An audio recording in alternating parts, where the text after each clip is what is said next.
neeilinė vieta, tiek pati bažnyčia, tiek gamta aplinkui. Sveiki! Šiandien tyrinėsiu Katalonijos gamtą bei viduramžių miestelius. Daugeliui tai bus naujos nežinomos vietos, tad likite prisijungę. Kam patinka šitas turinys, spauskite like ir subscribe. Štai kokia gamta pasitinka mus pakeliui. Ant kalno matosi pilis stovi. Pilies pavadinimas, jeigu kam įdomu, Castel de Montsoriu. Šį kartą aš ją nevažiuosiu, kitų planų turiu. Bet atrodo pakankamai įdomi vieta irgi. Verta sustojimo. Kylam serpantynų į viršų.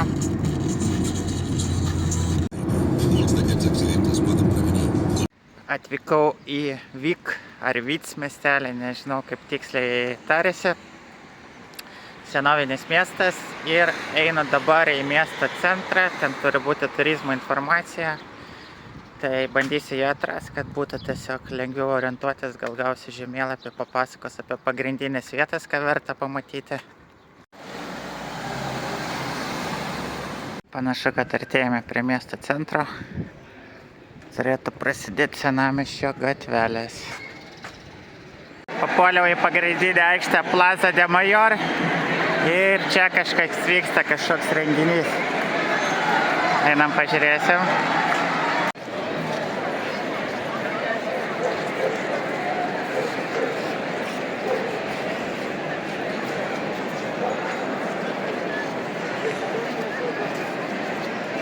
Čia už manęs stato žmonių bokštą. Šita tradicija vadinasi Castel, žodžiu, kur žmonės aukštais lipa vieni ant kitų. Tai dabar pasibaigė turbūt pertrauka, tikiuosi jie dar bus, tai galėsiu parodyti, kaip tas Castel atrodo. Castel arba žmonių bokštai yra statomi festivalio metu Katalonijoje, Balearų salose bei Valencijos regione. Nuo 2010 m. lapkričio Castel yra įtrauktas į UNESCO kultūrinį paveldą kaip žmonijos kultūrinio palikimo šedevras. Pirmą kartą Castel užfiksuotas 1712 metais Vals miestelį netoli Taragonos ir per 18 amžių išplito į kitus miestelius bei gyvenvietės. Iki 1980 metų tai buvo grynai vyriškas užsiėmimas ir tik tada buvo leista dalyvauti moteriams, kas dėl lengvesnio jų svorio padėjo statyti aukštesnius bokštus. 2015 metais buvo pasiektas Castel rekordas, kada buvo pastatyti 10 aukštų po 4 žmonės kiekviename aukšte. Castel susideda iš 2 fazių. Pirmas tai bokšto pagrindo statymas, kuris dar vadinamas pinija. Jis paprastai susideda iš vyrų, kurie užima ir apsauginio tinklo funkciją. Pagrindas formuojamas lėtai bei atsakingai, visi kiti aukštai statomi kaip įmanoma greičiau, siekiant neapkrauti žmonių esančių žemesniuose aukštuose. Kaip jau matėte video, kritimų pasitaiko, dėl to visada renginių metu budi greitosios pagalbos mašinos. Ir nors rimtos traumos pasitaiko itin retai, bet yra buvę net mirtinų kritimų 2011 bei 2006 metais, kai žuvo po vieną bokšto dalyvį. Po šių tragiškų įvykių visiems vaikams yra privalomi specialūs šalmai siekiant išvengti traumų.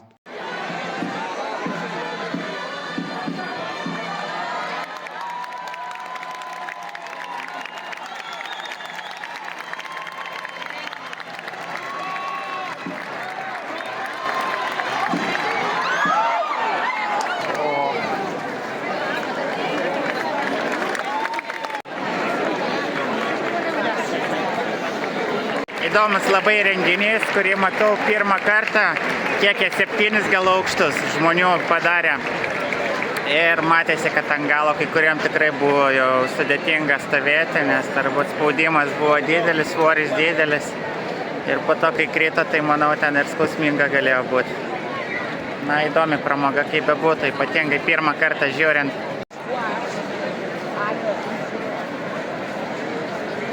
Toks turistų informacijos centras.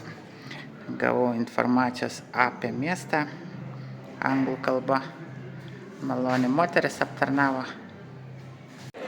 Tai pasirodo, man šiandien pasisekė, nes šita šventė, tas žmonių bokštai, kastel arba pilis dar vertimas yra toks, vyksta kartą metuose šitam vyks, bent jau taip sakė. Tai, įdomu pasižiūrėti, bet sakė, skirtingose bestelėse būna skirtingų metų, bet žinoma, dažniausiai vasaros mėnesiais, kada šilta.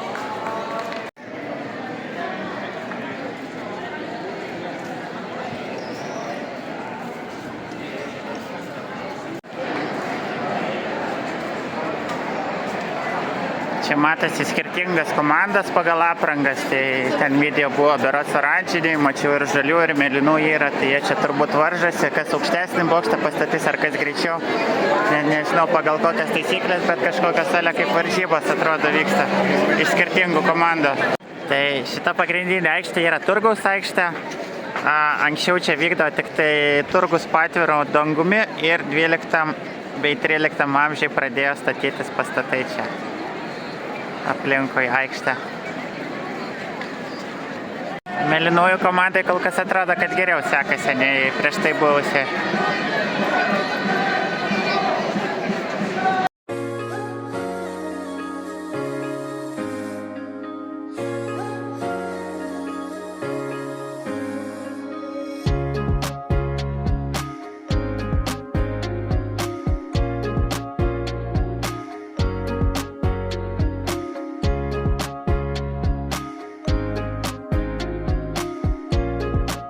Šitą šventę, kaip suprantu, vadinasi Festa Major, skirta miesto globėjai. Dar vienas bokštas statosi.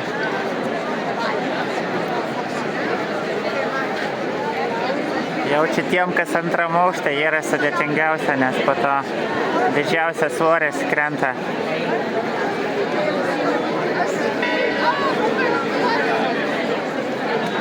Visi su nugara apsaugom, nes reikalų gali būti.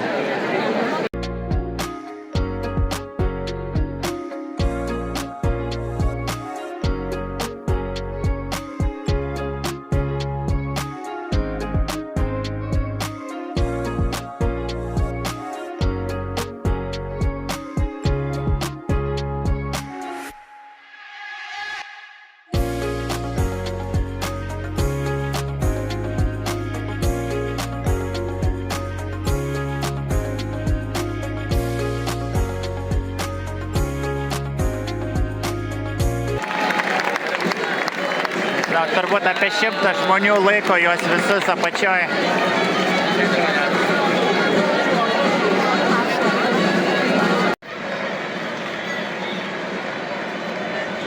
Džiaugiuosi pamatęs tokį renginį, einu dar porą vietų pasižiūrėti senamiestį. Bet šiaip ką pagalvojau, kad nors ir šventė, bet žmonių susirinko pakankamai nedaug, nes Vyts miestelį gyvena apie 45 000 gyventojų, o čia ne tiek ir daug susirinkę. Pas mus atrodo per šventės daugiau būna, bet gal tik taip atrodo. Matote kazino pastatą. Įdomu, iš senovinis kazino ar dabartinis. Tokios neplačios senamiesčio gatvelės. Nepyk. Priėjom Vyts katedrą. Jinai iš kelių dalių susideda.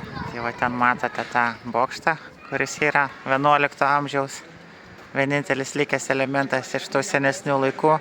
O šita pati bažnyčia statyta 18 amžiai, bent jau taip rašoma.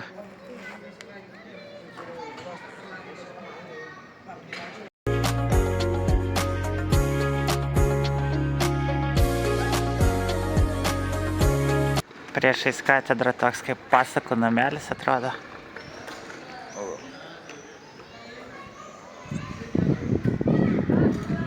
Paminklas kažkam tai.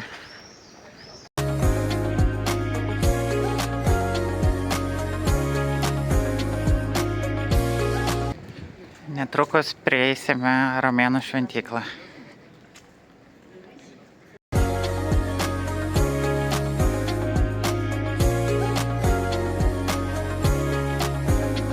Tai tokia ta romėnų šventykla. Jinai statyta tais laikais, kada miestas buvo vadinamas Auso, kaip priklausė romėnams, ir statyta 1 amžiui mūsų eros.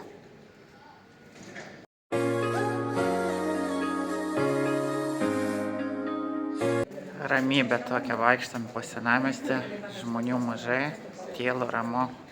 Panašu, kad visi arba ilsisi, arba centriniai aikštėje tūsina, stato bokštus iš žmonių.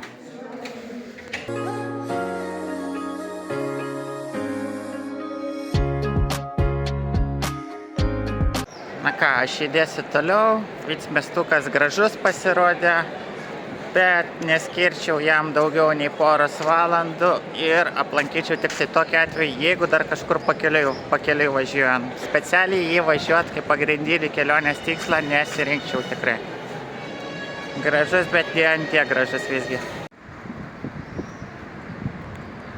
Garbingas 100-metis pastatas.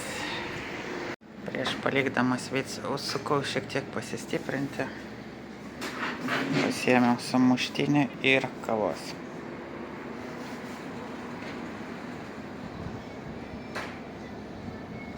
Kava su pienu ir sumuštinis su kumpiu ir brie sūriu. Apie 5 eurai su centais gavosi.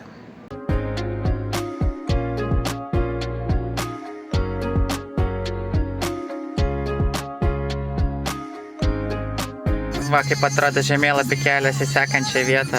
Žodžiu, eina serpantinas, vingiuojantis ir 12 km 22 minutės važiuoti. Štai kokia nuostabi gamta pakeliui. Didžiulės aukštos uolos. Čia kažkas liktai kavinė, liktai kažkoks kaimų turizmas, kažkas tokio. Ten mačiau žmonės sėdi kavinėje.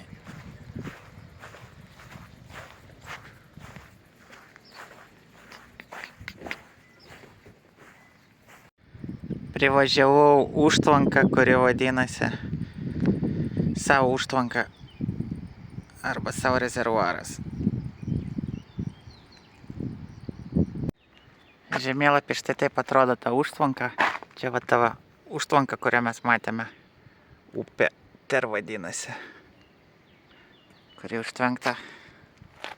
Tai šita užtvanka buvo pastatyta praeito amžiaus 70-metį, 1962 metais berods. Tai ta upė Ter buvo atskirta į 2 dalis ir pagrindinis užtvankos tikslas tai yra išsaugoti vandenį, nes Katalonija dažnai susiduria su sausromis, kada trūksta vandens geriamo. Tai šita užtvanka buvo pastatyta būtent kovojant su ta problema, kad gyventojai ir ūkininkai gautų gerimo vandens. Žiūrint į apačią biškį, yra toks baimės jausmas, visgi aukštai mes esam.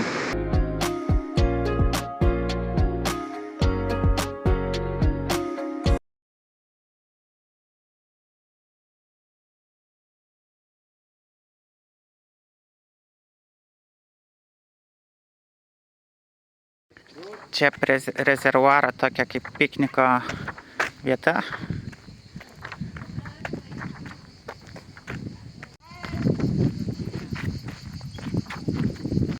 Netrukus prieisiu labai įdomią vietą.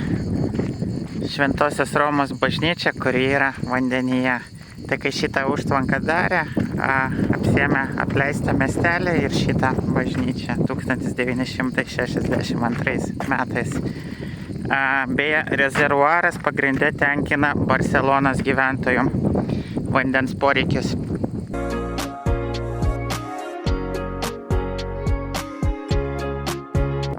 Čia pasirodo populiari maudynių vieta.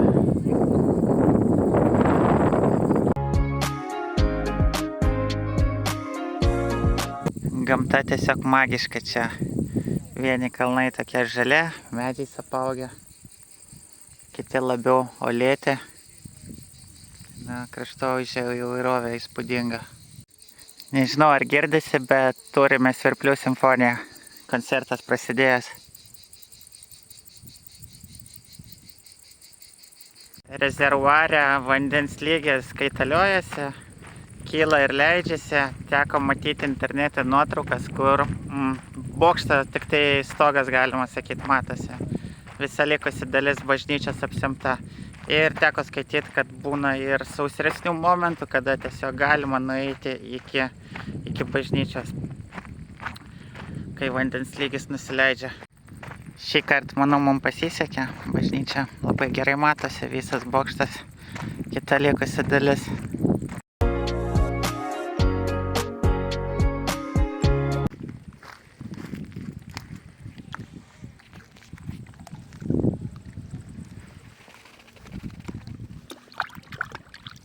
Vanduo šiltas, atrodo labai.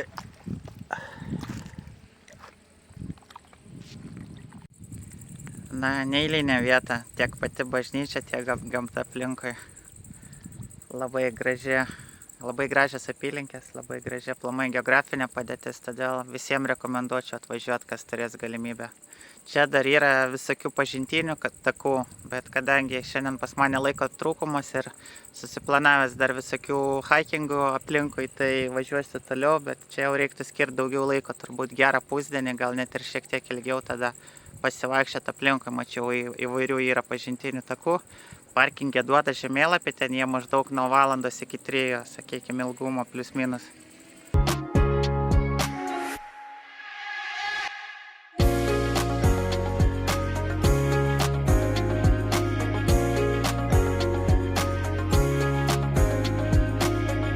Atvykau prie bažnyčios su gražiu vaizdu.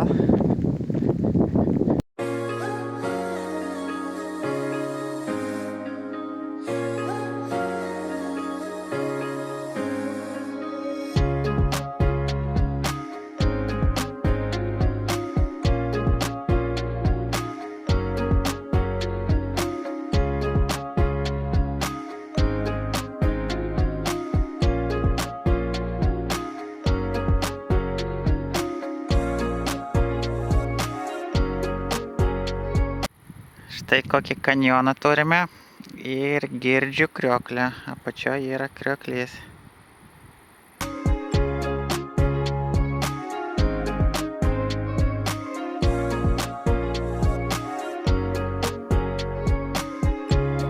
Patekom į viduramžių miestelį pavadinimu Rupit.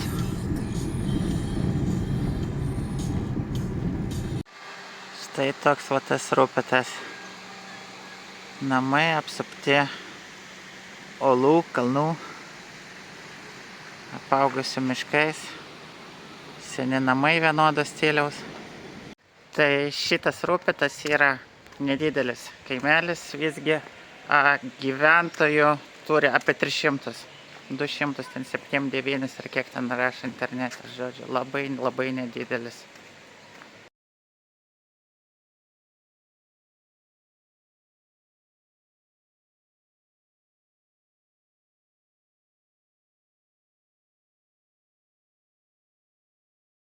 Kaimelis rašytiniuose šaltiniuose minimas jau maždaug nuo 12 amžiaus.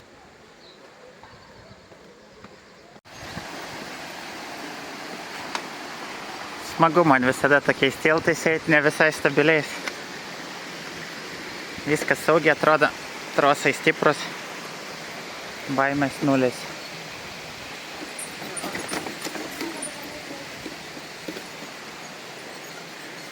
Ne pas visus baimės nulis.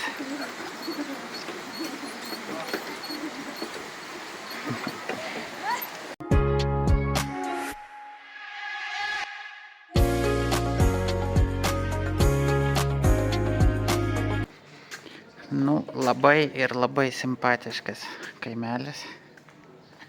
Jaučiasi tikrai viduramžių dvasia.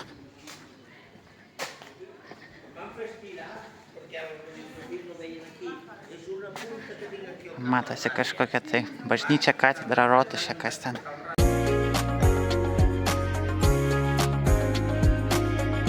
Įėjimas į šitą bažnyčią uždarytas. Iki 3 valandas dirba, dabar jau po 3 eurai tik tai įėjimas.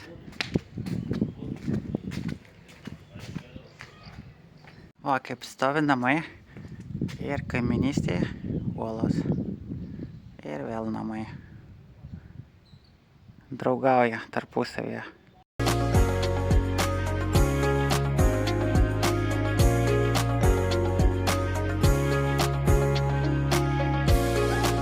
Čia toks vaizdas atsiveria nuo tilto. Visiems žmonėms patinka šitas tiltas, matosi pagal veidus, pagal šypsenas.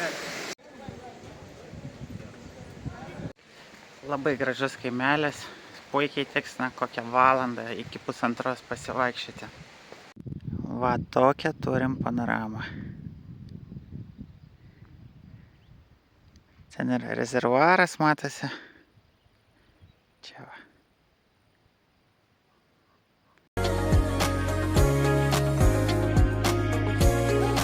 Važiuoja 50 ir dviratininkas panašiai. Čia plamai važiuojant mačiau labai daug dviratininkų, tai manau mano draugam patikta. Linkėjimų Justinui ir Mažiui.